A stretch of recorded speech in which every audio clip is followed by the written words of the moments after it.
recording. So I just want to, what inspired me last week was, I always have a doubt that Tanya and mental health is connected because I don't know enough or psychology more. Psychology. I don't know enough of psychology to really connect. I don't know enough of Tanya either, but I learned Tanya more than psychology, right? Mm-hmm. And last week he pointed out something that was interesting, and that was the point, the tools. He said he's giving us tools, right? That we need tools in order to take care of our, and those questions were the tools. But before that, and he said that those tools anybody can use, right? And there's a fundamental question when we learn the Tanya. If Benoni seems very hard to reach, what's the point of learning something that we cannot reach, right? Or maybe we'll reach, but in a long time. But when you understand mental health, and you understand how the same tools of someone who's super healthy, someone who's not healthy at all could use in order to fight their little struggle or whatever they're dealing with, it's the same tool. You can see that in the Tanya, the tools that are given to the Benoni, you can also use even if you're Russia. Okay, do you understand what I'm saying? Because you looked confused. So someone who's very healthy, who knows, okay, a little bit more, okay? I'll give you an example, okay? He was saying, let's say those thoughts, right? You have those negative thoughts. Everyone can have those negative thoughts bothering them. Everyone can have. What's the difference between someone who's very healthy and someone who's depressed? Mindset. Is the person who's healthy has the same negative thoughts, but he knows what to do. He knows not to let it affect him. He knows how to identify it and how to use that to make sure that he can function and be healthy and habits, whatever you want to call it. Hi, Mom. Welcome to my mother. A shout out to my mother. Thank you. Because of her that we're here sitting. Exactly. Maman, grâce à toi, remember? And it's coming up almost two years. Almost. Yeah. So too, the Benoni, he just knows how to use. We all struggle with instinctive thoughts, okay? Instinctive thoughts, okay? That's the human nature. That's our body's animalistic instinct. That's our egocentric instinct. We all have it. We all struggle with it, even the Benoni. The difference is the Benoni is constantly is using exactly the tools. He knows what to do and not let it develop and express itself. And instead, he uses healthy expression, spiritual healthy expression, which is Torah and Mitzvot, to express himself.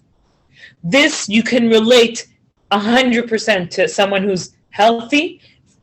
When someone says, I don't need to come to this about mental health, I'm healthy. I can't learn anything. It's not true. We all have negativity that can come to us all the time, anytime, no matter what you do.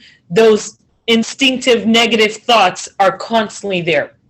The difference is, do you know how to use your tools? Are your tools strong? Are you constantly aware that you have to be constantly fighting and struggling?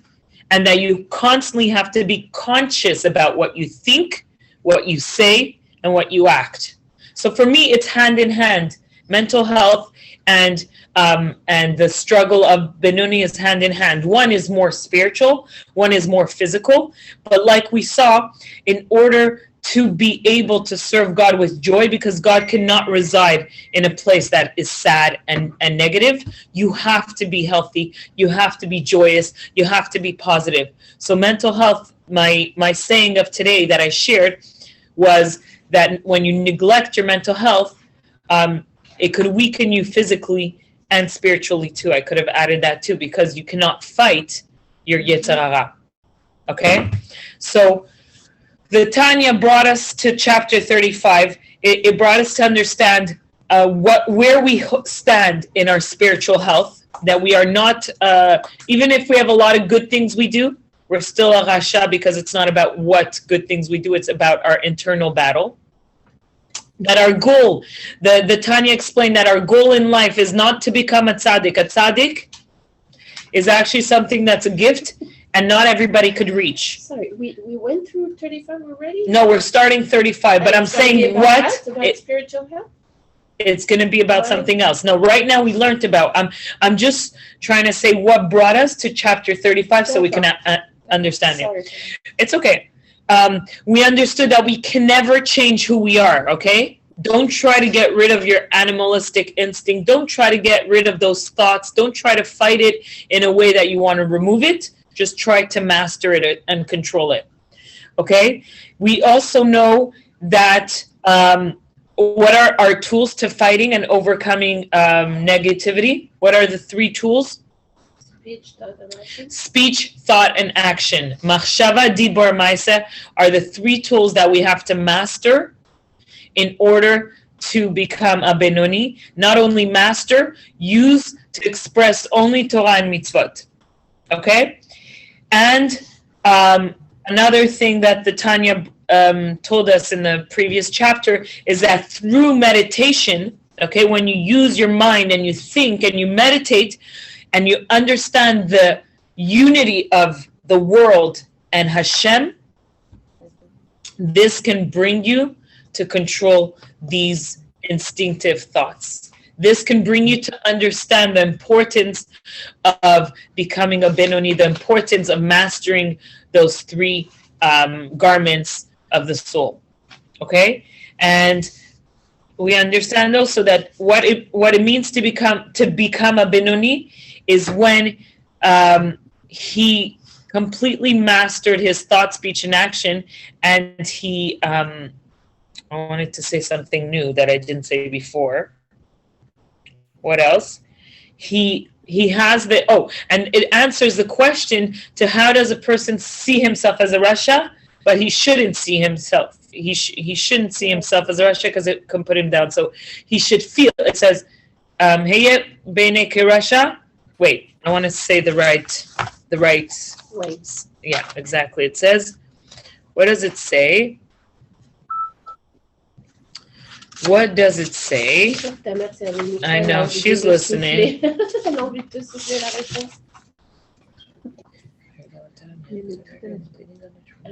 Tehi tzadik v'al tihi rasha v'afilu kol ha'olam kulei omrim lecha tzadik ata heye beinecha kerasha. So be a tzadik and not a rasha.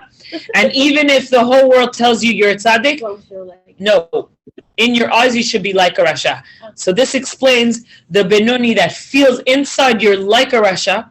Okay, same thing. You both have inside of you evil that you cannot get rid of, you cannot change, you cannot transform.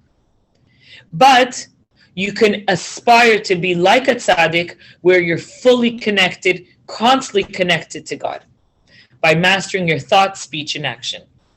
So now that we understood all this, okay, we went through how to, be joyful, how to combat our evil, all these, the tools, how to get to there. There comes a very, very big question, okay? And I think you guys should come up. There's a story of a prisoner who was put in a prisoner. He's a smart person. He happened to do a crime and he was put in prison. And he was scared that his mind is going to be depressed and he's going to deteriorate. He said, I want to do something useful. So he asked the guards and they told him, you see, in your cell, you have une manivelle. Comment on dit? But in English, how do we? I don't know, like a thing you turn, right? He said, turn this every day, and every day on the other side, you're producing flour, okay? They're putting in flour, and you're producing flour. He said he was so excited. He woke up early every day, and he would work hard to turn it. And every day he imagined the flour that was produced and the bags that were packed and sold in the stores and the bread that were baked and the many people that were fed. And it gave him hope. It gave him that motivation to continue every day because he's being useful. He's doing something. At the end of his 10 years in prison, he comes out, and the first thing he wants to do, he wants to see, what did he do? He goes all around the prison, exactly where it is, and he sees that it was attached to nothing, that really he was just turning and nothing was happening, and he faints. Why? Because nobody wants to feel like they're working and working and working and doing nothing. It's very hard. So, Ce qui va nous arriver si on meurt et qu'on se rend compte qu'il n'y a rien après. On quoi? I don't know. Quand on va aller en haut, ici, il n'y a rien. Quand on meurt. So, On sait pas, non? what is this example to bring? T'es pas morte, tu vas sortir d'ici, ça c'est vrai. Tu vas sortir. The Benoni has a struggle, and every day, no matter how hard he works, no matter. Comme un intermédiaire, un homme intermédiaire. C'est un homme intermédiaire, mais c'est vraiment, according to le Tanya, le Benoni, c'est un niveau très haut. It's a very high level. It's a person who mastered his evil. His evil does not express himself. His bodily desires don't express. He only serves Hashem. He's constantly using his thought, speech, and action to serve Hashem and to do Torah and mitzvot. Okay? But the Benoni, no matter what he does, he cannot get rid of that struggle. That battle will always be there. And we understand that the battle is beautiful, that just like a tzaddik produces sweet, savory food, the Benoni produces spicy and more, more salty foods. Yes, that is beautiful, but it still leaves a question of what is the point of the Benoni's struggle? What is the point? Why does he need a struggle? What is the struggle of Benoni? You tell me, what's the struggle of Benoni?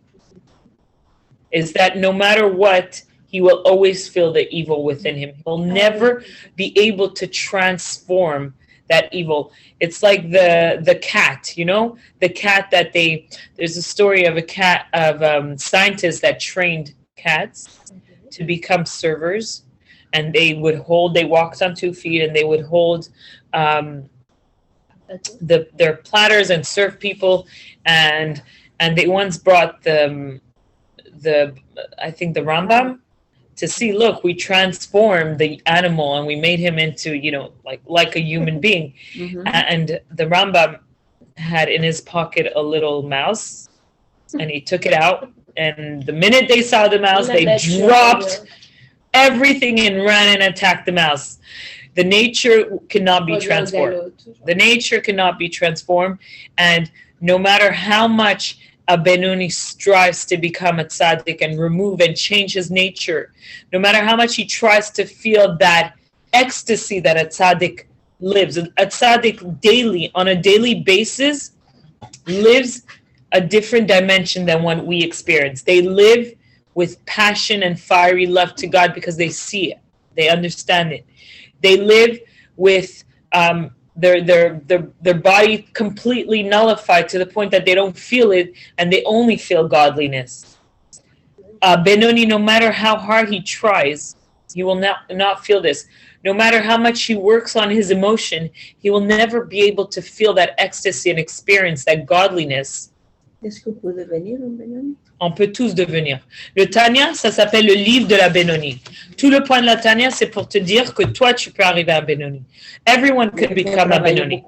Il faut travailler beaucoup, mais il faut savoir comment travailler. Des fois, les gens, ils pensent que le travail, c'est de faire... Mais le Tanya nous dit exactement qu'est-ce qu'il faut travailler. N'essaye pas de changer tes émotions. No. Don't try to change who you are, how you're built, how your nature is, don't try to change that. But your thought, your speech, and your action, this you have total control. Just like a person can act, when a person's acting in a movie, sometimes they can be the bad person, mm-hmm. Sometimes they can be the mean person. Okay, they can change their personality just by the way they talk and the way they act. That's thought, speech, and action. That's the only thing a human can master, a regular human being can master. Now, again, I want you guys to understand the question before we understand the answer, okay? We're going to go inside the Tanya to understand. Chapter 35, for those who have the Tanya, I'm going to read it inside, okay? V'hine l'tosefes biur tevas lasaisei, okay?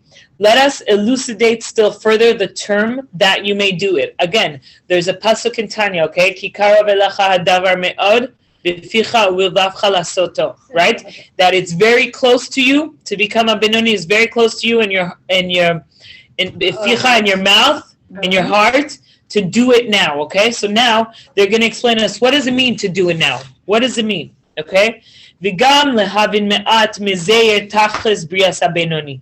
us also understand, at least in a very small measure, the purpose in creating a benoni. What's the purpose of having someone who cannot transform themselves? It's kind of like a philosophical question. It's kind of like the question of, I keep on bringing that up, but it's really the question of the man who every day pushes up a rock up the mountain, and at night the rock falls back down, and the next morning he has to push it up. He has to start the same work again. What's the point?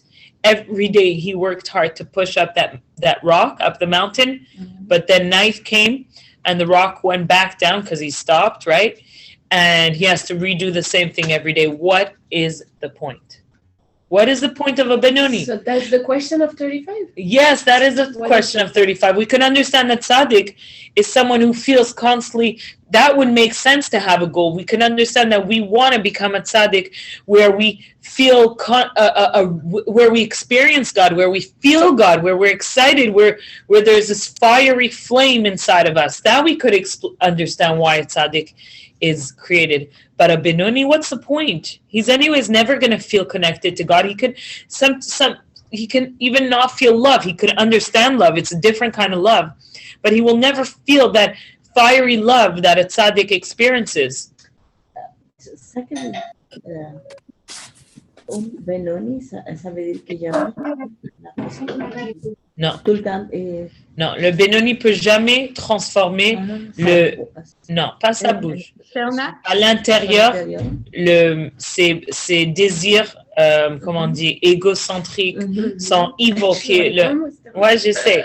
Tout son ego, tous ses instincts humains, il peut pas transformer. Il peut pas enlever. Il peut jamais devenir un tzaddik. Le mien, jamais devenir un tzaddik. Il peut contrôler. Et ça, c'est à travers la tête qui contrôle les émotions. Parce que je crois qu'un tzaddik, c'est Dieu qui le... C'est un cadeau. C'est un cadeau de Dieu. C'est que Dieu qui... C'est exactement. C'est que quelques-uns qu'on a choisi. Oui? Yeah, you want to say something? Okay, non, attends, on ne t'entend pas.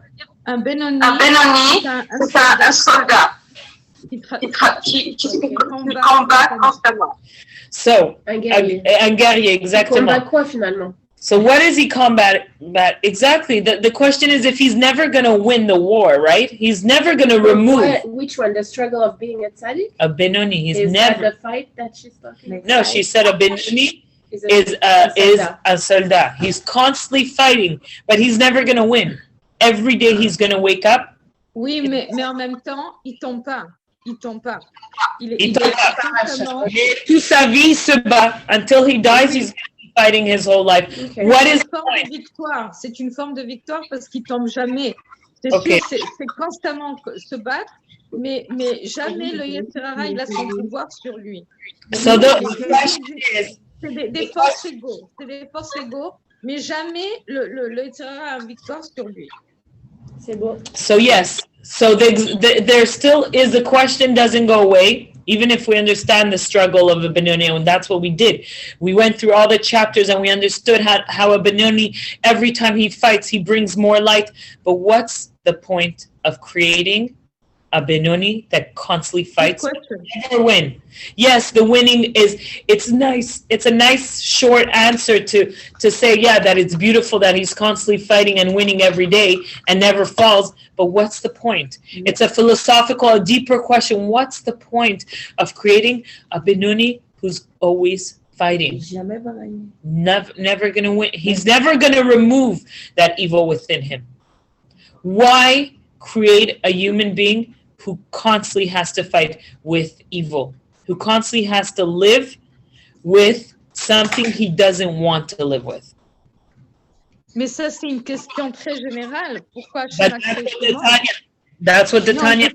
Mais ce que je veux dire par là, c'est une question générale. Pourquoi Hachem a créé le mal? La réalité, elle est comme ça. Related to that, exactly. For me, when I heard this question, I thought about my question that when I see people that are handicapped, why create them with a struggle? Their whole life they're going to be struggling. Like, why? So in a way, a Benoni is a spiritual handicap. Challenge. Spiritual handicap. It's where you understand, especially someone who's handicapped and not aware of something. But once you're aware and you realize your state, can you put yourself on mute because we hear?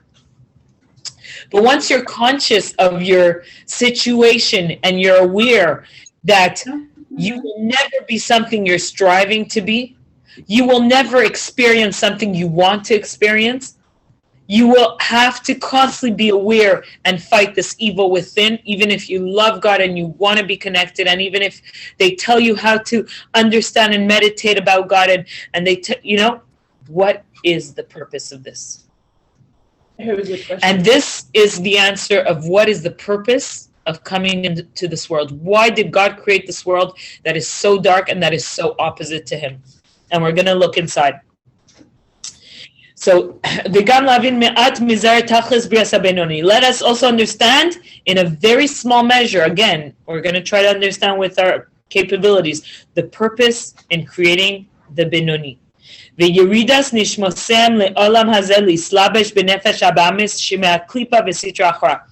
also the purpose of their soul's descent to this world, being closed within a soul deriving from the klipa. Okay. Non, j'ai pas mis du fromage. C'est tout simplement une carotte. Wait. I don't know who's talking, but I need to put mute. Yeah, I'm going to put mute. Okay. Sorry, guys. We're going to understand why their soul was brought down and dressed in the animal soul, in the body, that is from the klipa and the sitra achra.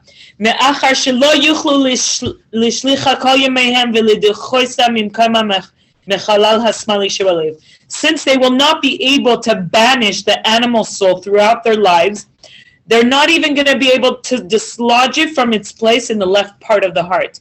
So they're not going to be able to ever get rid of the animal soul. They're not going to be able to ever remove it from the left part of the heart. So that no evil imagining rise from it to the brain. They're not going to be able to remove any strength of it sending messages to the brain, all those instincts we have, right? Do this, do that, eat, hungry. Mm-hmm. All these impulses, they're not going to be able to remove. In as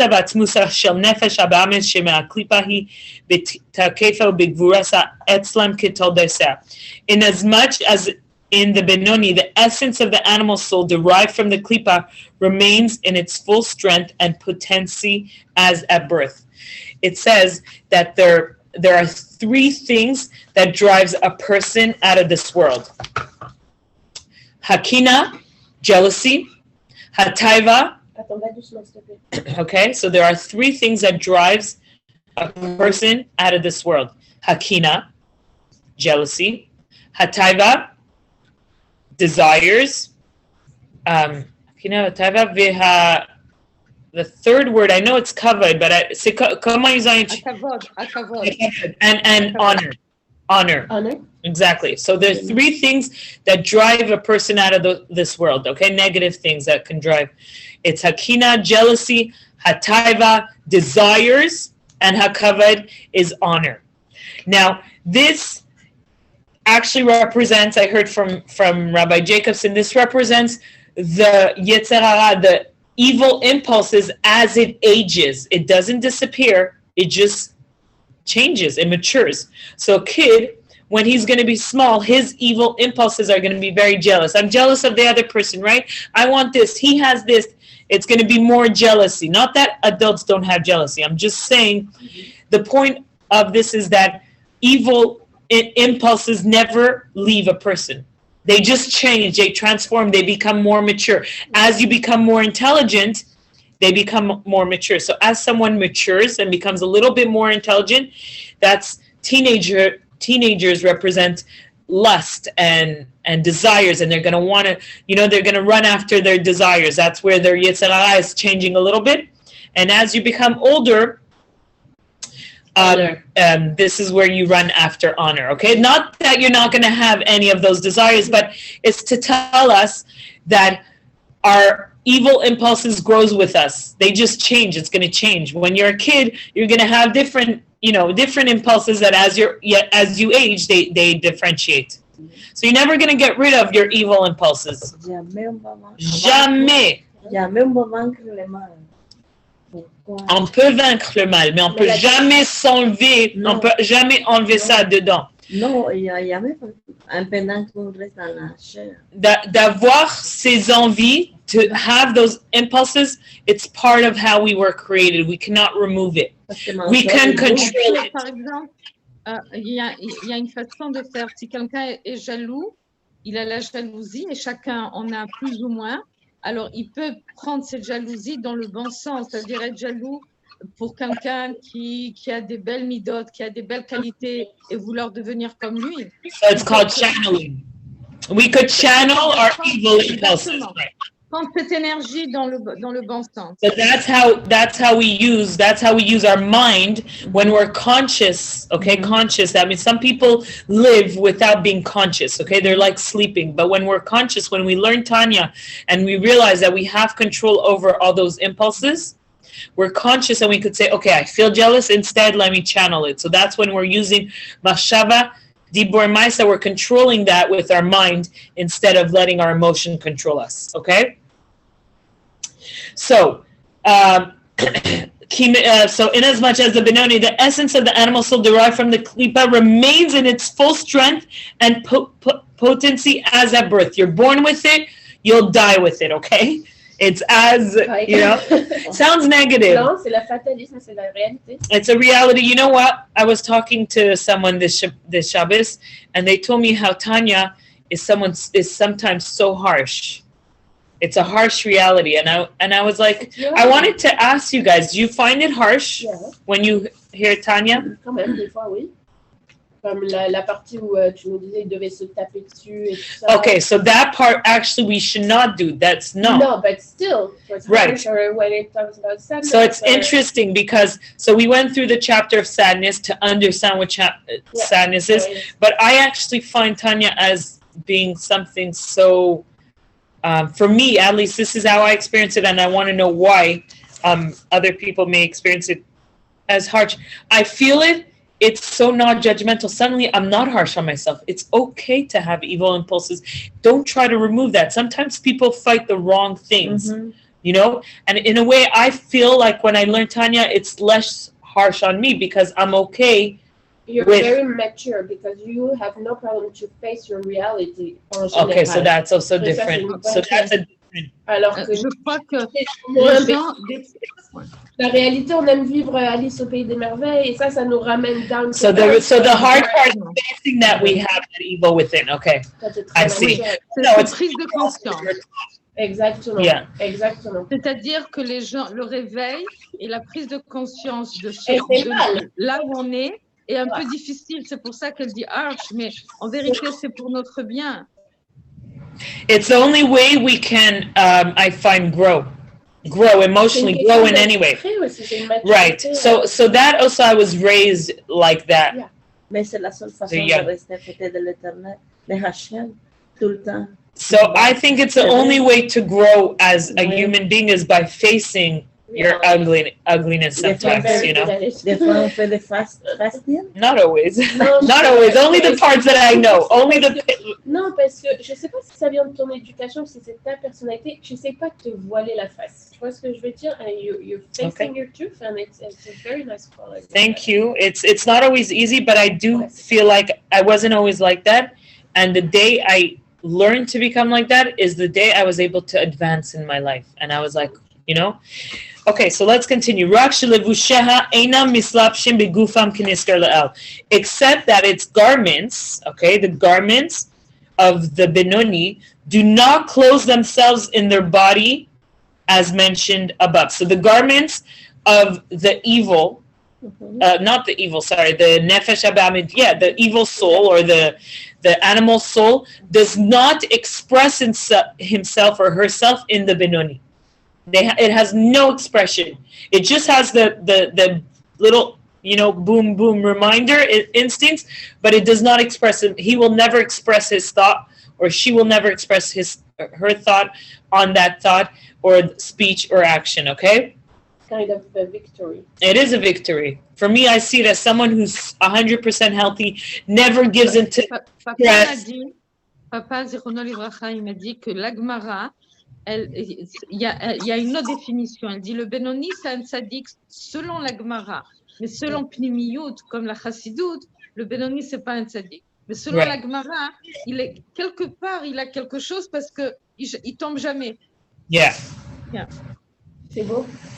Ve'im ken, lama ze yerida nishmasem le'alama ze ligia larik chas v'sham lehilachem kol yemem im hayetzer ve'lo yechlu loi. Why then did their soul descend to this world to strive in vain, God forbid, waging war all their lives against their evil inclination, yet never being able to vanquish it? What's the point of this battle? Yeah. The question is not, we know how beautiful it is to be able to never fall and to combat, but what's the point of the battle? Why have a battle at all? What's the point?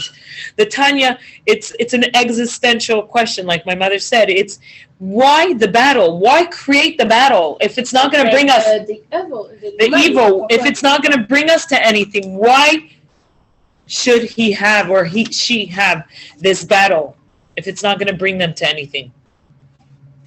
Tu comprends? Ouais. Pourquoi cette bataille entre le mal et le bien?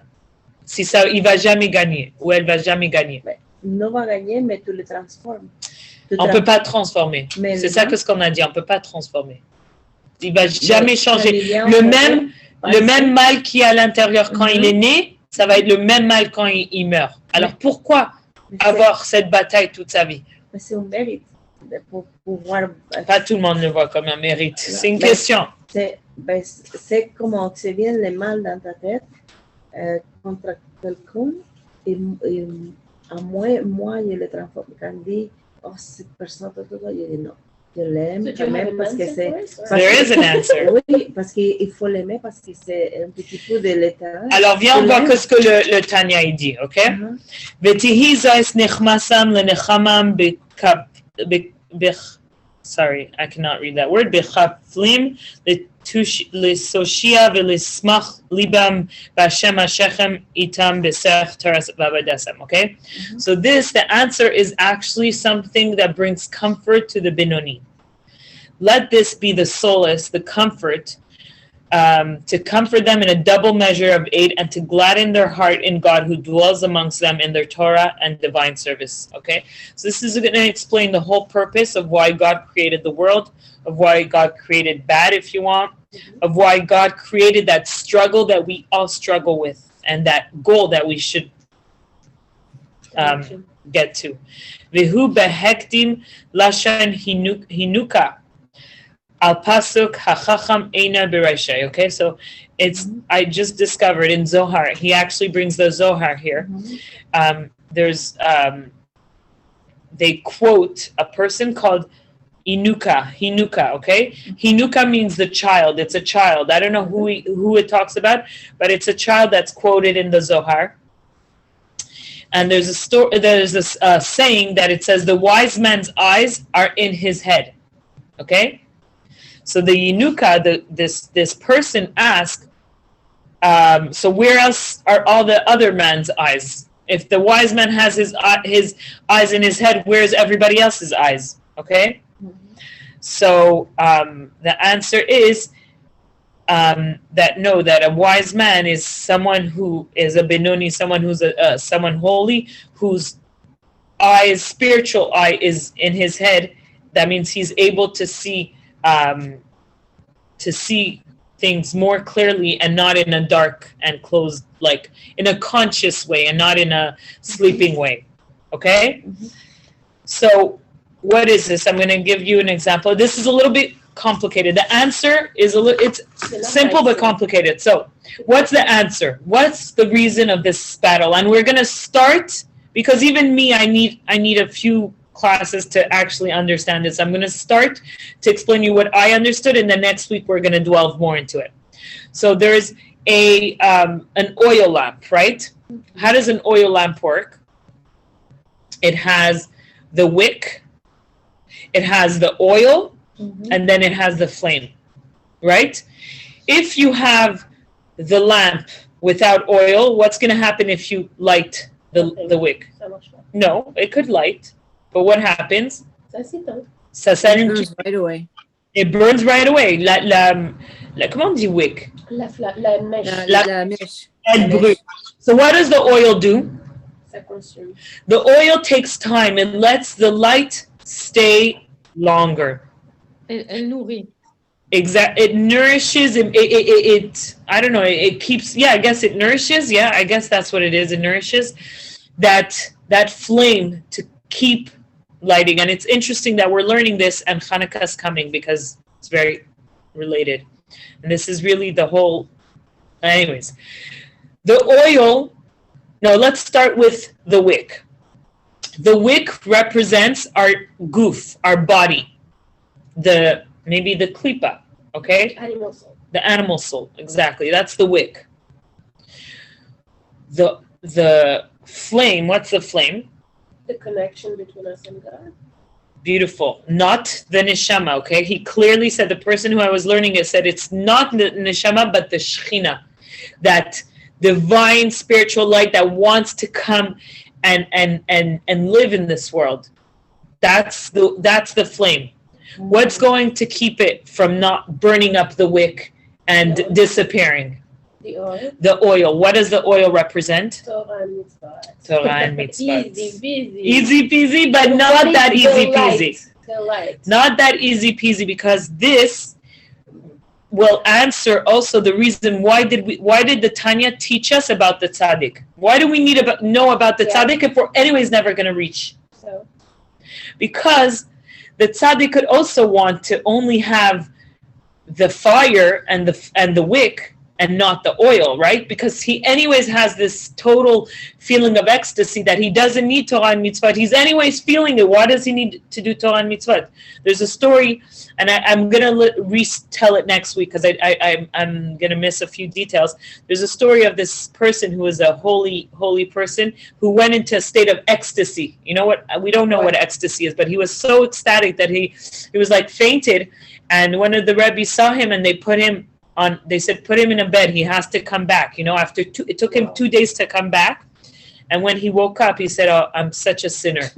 I'm such a sinner because I disconnected from this world instead of staying in this world. So the work that the Benoni does is the same work that the tzaddik does.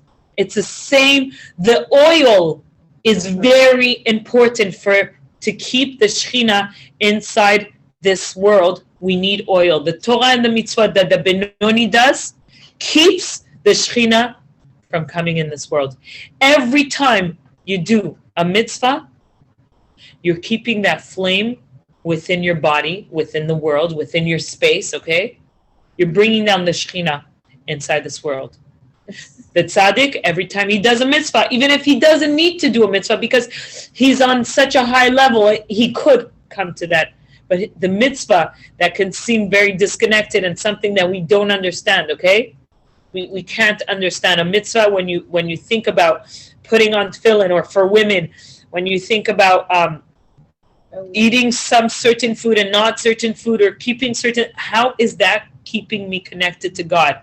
But when you know that this is the oil that will keep that flame burning, it's a little bit of an understanding of the reason why we have Torah and mitzvot, and the reason why we have the battle. The battle is there because we can't change us. We can't change ourselves, but we can bring within being the human low, stuck in our body, stuck within evil. We can still bring that Shekhinah and keep it lit in this world. So what is the purpose? What is the purpose of this battle? What is the purpose of conquering your evil within? Is to keep that Shekhinah inside this world, to keep the opposite of this world, which is godliness, inside this world. Okay. C'est-à-dire que quelque part, il y a la réalité du monde. On ne peut pas changer la réalité du monde, comme on ne peut pas changer notre réalité. Mais ce qu'on peut faire, c'est ramener la Shrina dans ce monde, dira Batartonim, d'une manière constante. Et ça, c'est le travail du Benoni. With our low, it means the same job that the tzaddik, I think it's crazy when you think, the same job that tzaddik is doing, the Benoni could do.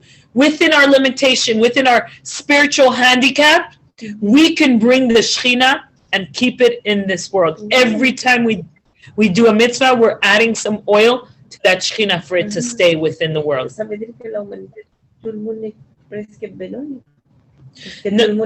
On doit arriver à Benoni, pas tout le monde est Benoni. Benoni, c'est un très... Est-ce que tout le monde se bat tous les jours? Moi, je ne sais pas si je me bats tous les jours. Des fois, oui. Un Benoni, c'est quelqu'un qui est jamais fait des fautes. Il est jamais tombé. Alors, c'est très dur d'être un Benoni. Pour pouvoir être un Benoni, tu peux ne jamais tomber. C'est pas possible de tomber. Et en même temps, la Nourazakan, il dit que c'est possible pour tout le monde. Mais c'est un travail constant. For sure. So we are Russia who are working up to be a Benoni, which is also good. We're like a Benoni because we're working up to be that. I heard that too. Russia, yeah. But anyone, which is beautiful, there's this super important job.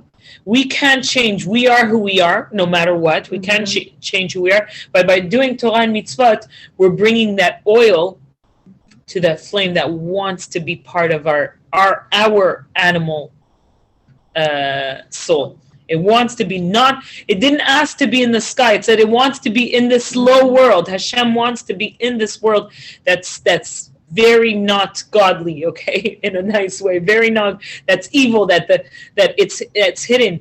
How can Hashem come inside this world? What is the whole purpose of us, and what is the whole purpose of creation? To have a place where he feels comfortable. And how? Every time you do a mitzvah, you put oil to that wick, and then the Shekhinah can come. C'est triste qu'on ne peut pas changer. Hein? On essaye tous les jours et tous les jours on tombe. It's sad, yes. We did discuss that. There's a chapter that discusses that, but we can find joy in that too. Instead of being sad, we can find joy that even within our limitation, we're able to connect to God and to overcome and to do something that's incredible. So au lieu d'être triste, il faut se réjouir. Parce que la tristesse, Dieu, il veut pas rester. So instead of seeing it as a negative thing, you should see it as a joyful thing where us, limited human beings, animalistic, with our animalistic soul, we can still bring the most godliness, the most highest part of the Hashem into this world. It should bring us a lot of joy. But it's something you have to meditate about. Mais l'Éternel, Hashem, il comprend quand nous tombons. Bien sûr, il comprend. For sure. Il ne faut pas être méchant avec nous-mêmes. Il comprend tout à fait, et en même temps, il nous donne une responsabilité énorme, qui est de ramener la lumière de Dieu dans ce monde. Dans ce monde. Pas, déjà pour nous, avant les autres. Quand tu ramènes la lumière pour toi, tu ramènes automatiquement, tu illumines les gens autour de toi. Ça. En faisant une petite action, on ne réalise pas l'effet que ça fait. On fait une bonne action, une petite action, comme donner la tzedaka, sourire à une personne qui est seule, etc. Et ça apporte la Shekhinah dans ce monde, comme tu as dit. So I just want to finish off by reading it inside the Tanya. La yihech bar nash begiloi drisha arba amas mei tama de shchinta shruya awishia. We have learned that a man must not go 4 cubits while bareheaded. Why? Why does a man wear a kippah? Because the Shekhinah rests upon his head. The Shekhinah, where the kippah is, that's where the Shekhinah rests. So when we say that we bring a flame, literally the flame is upon your head. Okay, where's the women? That's another question. Sorry, it's not Hebrew. Deshriya bekaima al risha, so it's a little bit harder to read. It's what? It's Yiddish? No, it's not Yiddish. It's Araméique. Therefore, every wise man has his eyes in his head in the light of the Shekhinah which rests and abides above his head. Okay, so the wise man, his eyes are really above his head where the Shekhinah is.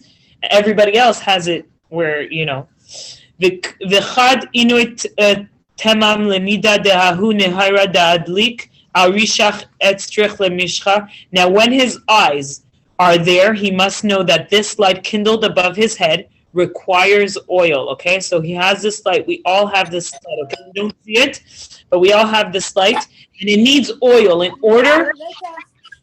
Sorry, I need to. In order for this light to stay above our head, we need oil. Begain de gufa davar nash ihu petila v'nehora adlik le'ela. For man's body is the wick. Okay, so our body is the wick that retains this flame, and the light is kindled above it.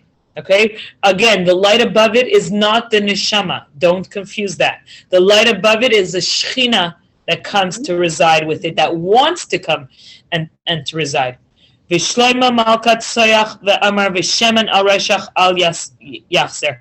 And thus King Solomon cried out, saying, let there be no lack of oil above your head. Okay, so when Shlomo Melech said, let there be no lack of oil above your head, he was talking about Torah and mitzvot that will keep this flame staying within.